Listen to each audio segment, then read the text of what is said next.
Time out. Team, come here. Mimin akan membawakan cerita film terbaru dari Amir Khan. Judulnya Sitare Zaman Par, yang berarti bintang di bumi.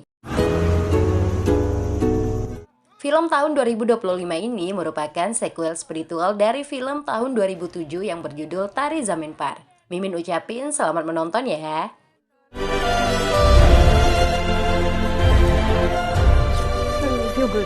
जादू तेरी नजर खुशबू तेरा बदन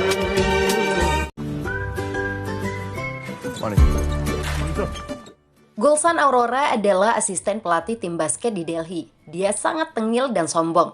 Kepala pelatihnya saja Paswanji tidak dihormati. Gulsan merasa dirinya lebih hebat dibandingkan Paswanji.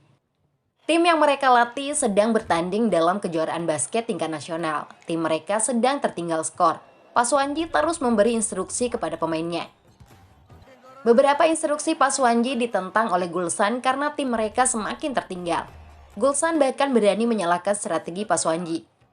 Lama-lama Paswanji gerah dengan ocehan Gulsan. Paswanji menghina tubuh Gulsan yang pendek dan tidak pantas menjadi pelatih basket. Hinaan itu membuat Gulsan emosi. Gulsan meninju wajah Paswanji. Get out!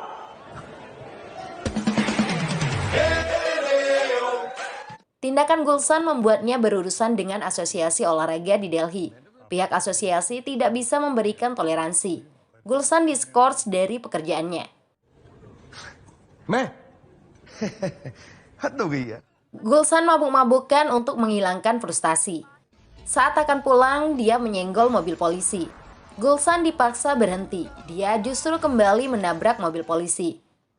Gulsan ditangkap karena menyetir dalam kondisi mabuk. Kasusnya dibawa ke pengadilan. Untung saja ini pelanggaran pertama sehingga tidak dijebloskan ke penjara. Pengadilan ingin tetap memanfaatkan bakat Gulsan. Oleh karena itu, Gulsan dihukum menjadi pelatih tim basket disabilitas intelektual selama 3 bulan dan denda Rp5.000. Gulsan ogah melatih kaum disabilitas intelektual atau orang-orang autis. Tapi Gulsan tidak memiliki pilihan lain jika tidak ingin masuk penjara.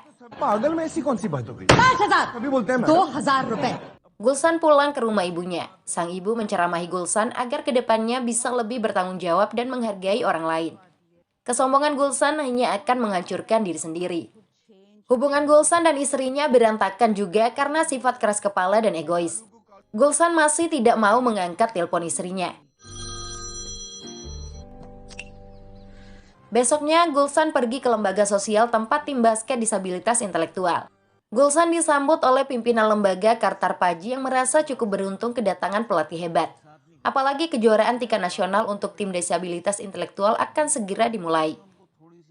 Awalnya Gulsan hanya ingin datang melatih sehari dalam seminggu. Sikap Gulsan berubah setelah Kartar Paji menelpon hakim.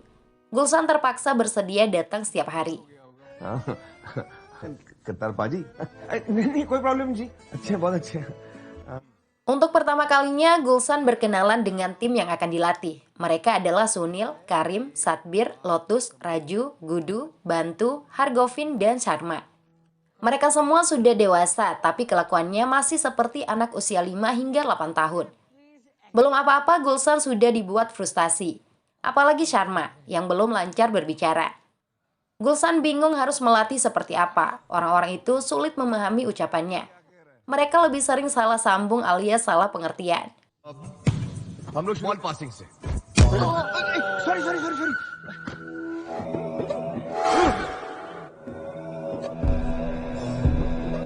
Lain lagi dengan Hargovin yang sibuk latihan sendiri. Hargovin enggan ikut latihan bersama. Mereka semua seperti bukan tim basket.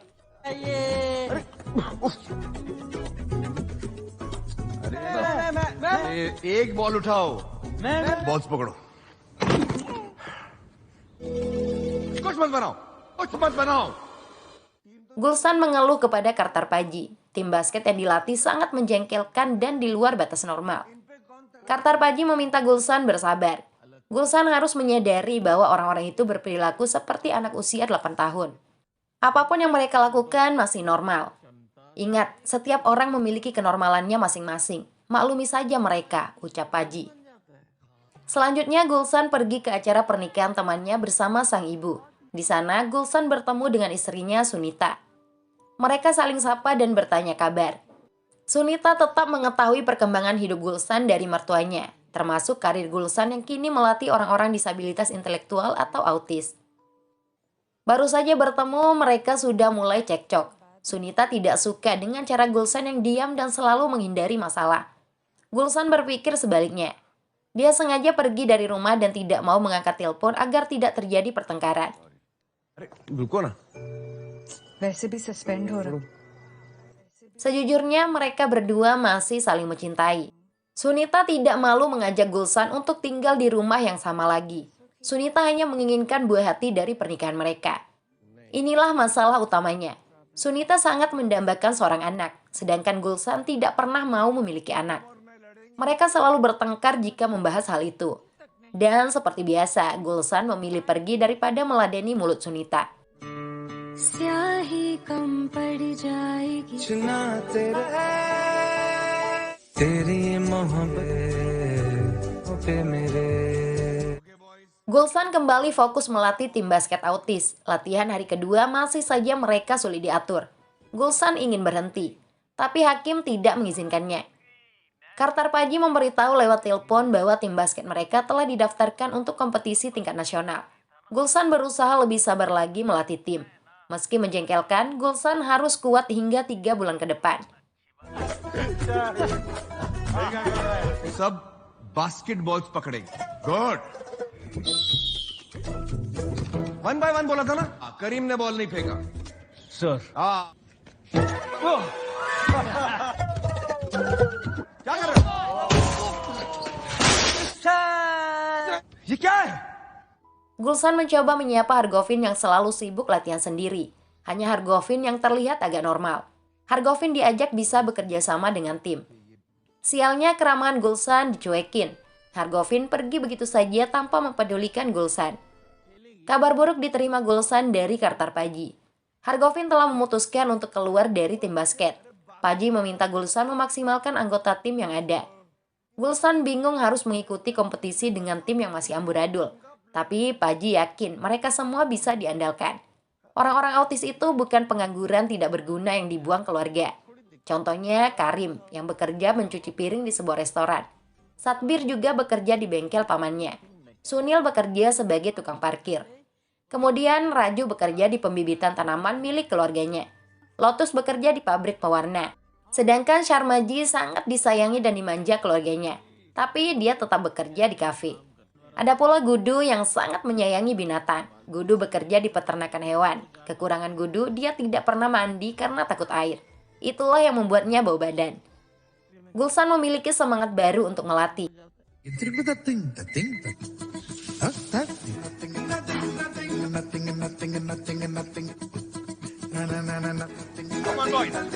Dia mulai memperkuat fisik tim dan meningkatkan skill mereka. Orang-orang autis itu terlihat bahagia berlatih. Karim menjadi pemain yang paling menyebalkan bagi Gulsan. Setiap waktu, Karim selalu berusaha memasukkan bola ke keranjang dengan menghadap belakang. Gaya Karim tidak sesuai dengan kemampuannya yang rendah. Turnamen basket dimulai. Tim Gulsan yang bernama Sitare cukup diuntungkan pada pertandingan perdana karena sebagai tuan rumah. Pertandingan itu ditonton oleh semua anggota keluarga pemain. Lawan tim Sitare cukup berat. Kejar-kejaran skor terjadi. Gulsan mengerahkan segenap strateginya untuk bisa memenangkan pertandingan. Sebelum waktu habis, pelanggaran dilakukan lawan. Satbir akan menembak bola ke keranjang. Gulsan terus-terusan berteriak meminta Satbir fokus. Satbir harus memanfaatkan kesempatan itu dengan baik. Satbir sudah fokus, tapi suara Gulsan yang justru mengganggunya. Satbir meminta sang pelatih diam terlebih dahulu. Oh. Satbir pun berhasil memanfaatkan kesempatan. Tim Sitare keluar sebagai pemenang. Gulsan sangat puas dan terharu. Mereka semua merayakan kemenangan itu dengan sukacita. Setelah pertandingan, semua pemain akan mandi membersihkan diri, kecuali Gudu yang takut air. Gulsan memaksa Gudu mandi, tapi Gudu benar-benar tidak berani air. Kebetulan sekali ada tikus yang jatuh ke bak mandi. Tikus itu tenggelam dan kelelahan. Gudu yang sangat menyayangi binatang tidak tega melihatnya. Gulsan memiliki ide untuk menyembuhkan ketakutan Gudu. Tikus itu dibiarkan tenggelam. Gulsan mengaku takut tikus. Gudu terpaksa memberanikan diri masuk ke bak air untuk menyelamatkan tikus. Tanpa sadar, Gudu sudah di dalam air mengangkat tikus. Ketakutan Gudu hilang seketika. Dia sembuh dan tidak takut lagi dengan air. Gudu bisa mandi sepuasnya. Gulsan dan yang lain membantu Gudu membersihkan badan. Gudu jadi memiliki hobi baru, yaitu bermain-main dengan air seperti anak kecil. Selanjutnya, pertandingan akan diadakan di kota Chandigarh. Kartar Paji tidak bisa ikut. Tapi ada satu pemain baru yang bergabung, namanya Golu, seorang wanita tomboy yang juga disabilitas intelektual. Mereka pergi ke Chandigarh naik bus umum. Lawan yang dihadapi di sana lebih berat, terutama pemain bernama Pedro yang sangat pandai mendribel bola. Tidak seorang pun bisa menghentikan aksi Pedro.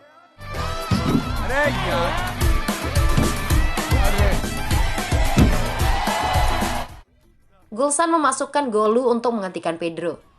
Cara Golu sangat ekstrim, dia menendang kelamin Pedro. Aksi nekat itu membuat tim Sitari kalah. Gulsan dan tim kembali ke Delhi untuk mempersiapkan pertandingan berikutnya. Anak-anak ribut bernyanyi di dalam bus hingga penumpang lain terganggu. Berbeda halnya dengan Gulsan yang sudah terbiasa. Golu menanyakan tentang istri Gulsan yang tidak pernah muncul. Gulsan bicara jujur bahwa mereka sedang bertengkar. Golu mengajari Gulsan cara mengakhiri sebuah pertengkaran. Caranya cukup mudah, yaitu dengan kata maaf. Suara mereka semakin ribut, sampai-sampai sopir menghentikan bus dan menurunkan mereka secara paksa. Gulsan dan yang lain terpaksa pulang naik truk sapi. Semua yang terjadi menambah keakraban Gulsan dan tim basket. Tanpa sadar, Gulsan sudah menganggap mereka seperti anak-anaknya. Gulsan yang dulu sombong tidak sungkan-sungkan mengikatkan tali sepatu Sunil yang terlepas. Untuk pertandingan selanjutnya, Gulsan tidak ingin ada masalah transportasi.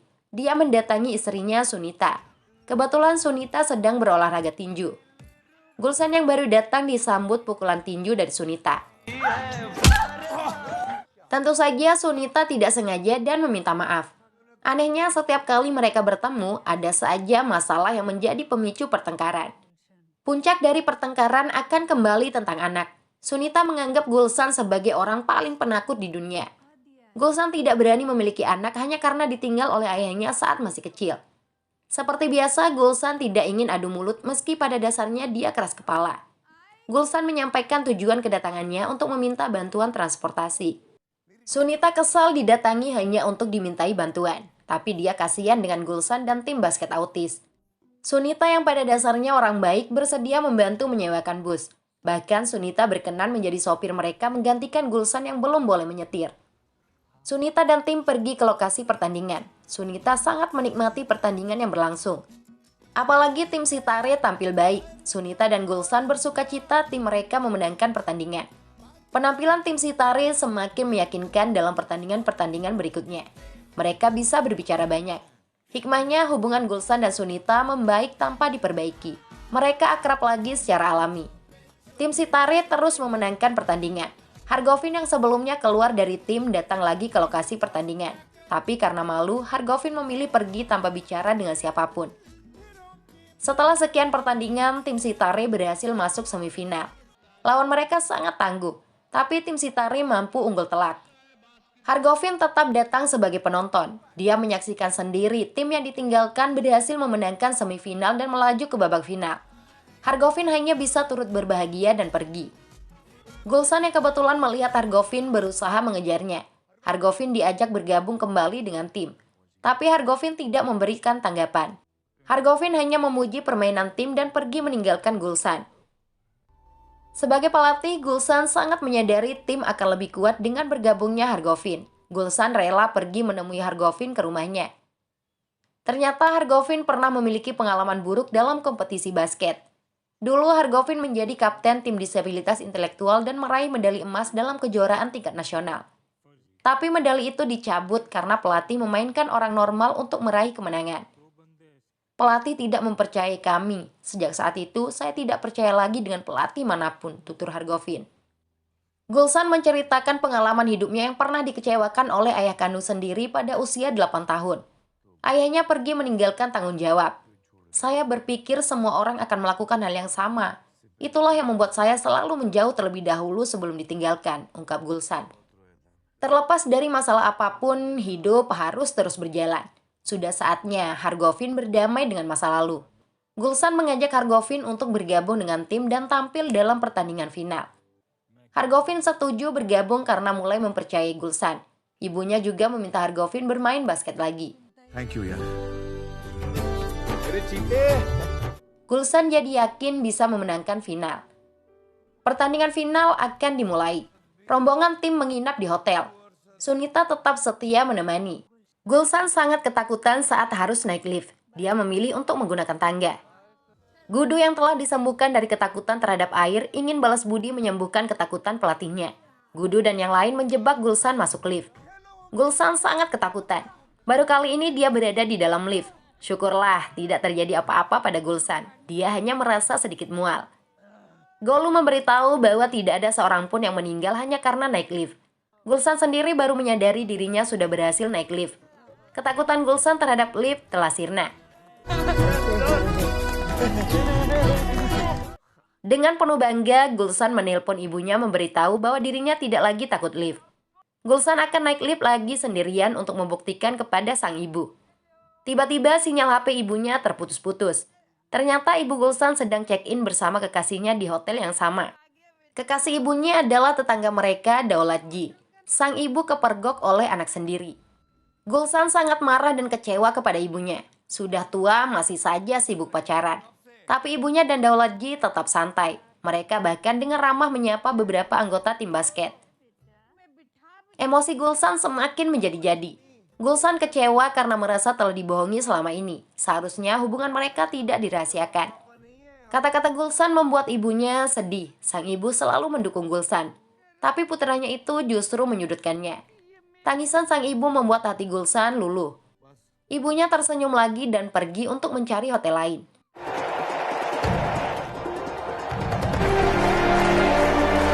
Pertandingan final dimulai. Tim Sitare disambut riuh dan tepuk tangan penonton. Mereka akan melawan tim Nani Hiladi yang sangat hebat. Postur tubuh lawan juga tinggi-tinggi. Pertandingan berjalan cukup sengit. Tim Sitare kalah skill dan kalah tinggi. Mereka tertinggal skor cukup tebal. Tim lawan dengan mudah bisa meraih poin. Sunil dan kawan-kawan kesulitan merebut bola. Umpan mereka juga sering dipatahkan. Pertandingan masih panjang. Skor sudah 8-26 untuk keunggulan tim Hiladi.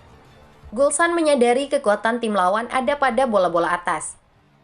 Oleh karena itu, semua pemainnya diinstruksikan untuk bermain jalur bawah. Come on guys. Strategi Gulsan sangat ampuh. Sedikit demi sedikit tim Sitare mulai mengejar. Serangan mereka dari bola-bola bawah atau rendah sulit dihalau lawan. Waktu tersisa tinggal 20 detik. Skor sudah 29-30. Karim berhasil menguasai bola. Tapi dia justru ingin menembak dengan gaya menghadap belakang. Gulsan berteriak-teriak meminta Kabir tidak membuang peluang. Sayangnya, Kabir tetap mencoba melempar bola dengan menghadap belakang.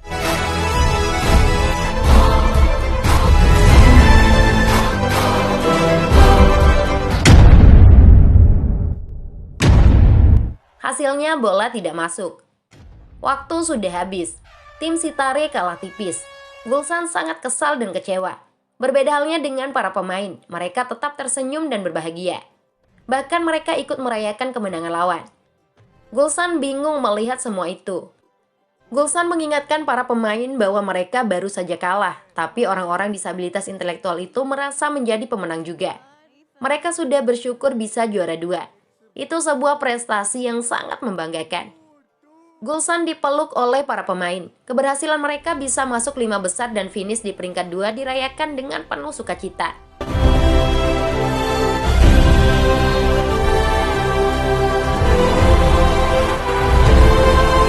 Suasana hati Gulsan mulai berubah positif. Dia bisa tersenyum dan tertawa ikut merayakan prestasi itu. Sunita juga turut bahagia.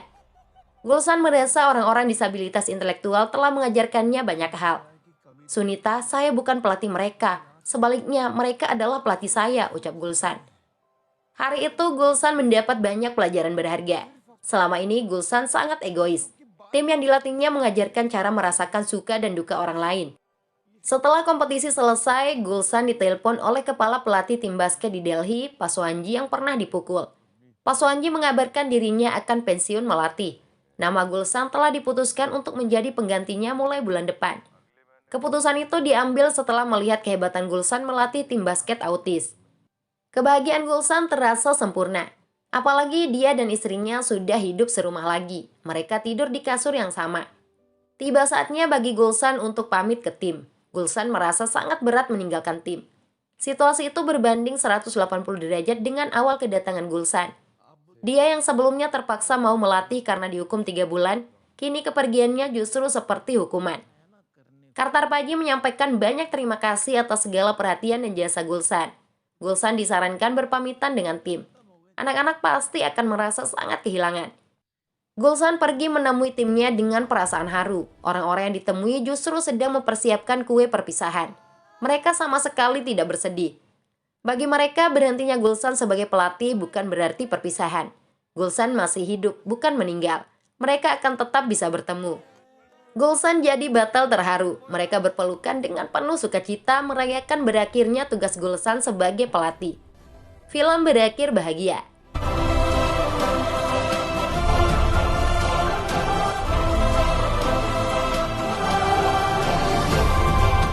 Ibu Gulsan menikah dengan kekasihnya. Gulsan dan istrinya juga akan segera menjadi ayah bunda. Sunita sudah mengandung buah hatinya. Ketakutan Gulsan menjadi ayah telah sirna. Semua berkat orang-orang autis yang luar biasa. Sampai di sini dulu ya perjumpaan kita. Semoga hidup kalian selalu bahagia. Wassalam semuanya.